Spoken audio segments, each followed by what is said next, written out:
A desperate situation for thousands of Bundaberg residents, evacuated and heartbroken. The Burnett River is already at a record height of 9.15 metres. Rescuers have hauled dozens from rooftops. In Bundaberg, it's feared 1,200 properties could go under. Many already have. Nothing could prepare the citizens of Bundaberg for the devastating effect of ex-tropical cyclone Oswald in January 2013. C&K Bundaberg South Community Kindergarten was effectively decimated by the floodwaters and needed to be gutted and rebuilt. Our Coral Coast Kindergarten as well. Many of the families there were devastated by the tornado which made landfall, and they again lost a lot of their own possessions and their own homes due to the tornado. The children lost everything. They lost their natural play spaces, they lost all their equipment, and this was happening at a time when in their own personal lives they were also being rehoused in other places, and they'd lost their own personal belongings as well. Henry asked a lot of questions about the poor people and the poor people in the floods. At the time there was a lot of news around about the floods in Bundaberg, and he asked a lot of questions about what happened to those people, where all the water came from, where their things went in the floods, their toys, where the kids were going to play.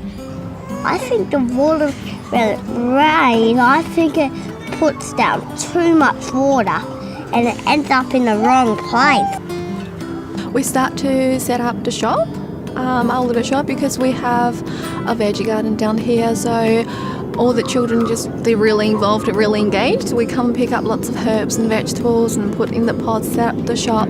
And then we heard that C&K Bundaberg Kindergarten went down the floods and the other centre got affected by tornado, and so and Henry said no, that he would like to give those the funds to help those children. And the parents, little kids, mummies and daddies took the bigs, and do you know what we left for the poor people? The money they raised. Look, I don't think he could have done it without the help of Miss Jessie and Miss Eleonora. They really facilitated. Henry had an idea and loves to tell a story, and then from that they really nurtured that idea and made it what it was. I don't think there was anything tricky, but I didn't set up the show. My friends did, and that helped me. And we end up raised $121.40, and yeah, that was great. So it was decided that it would be a great opportunity to get both the kindergartens together to have some time together as children and as a small community of children in Bundaberg to share a common experience.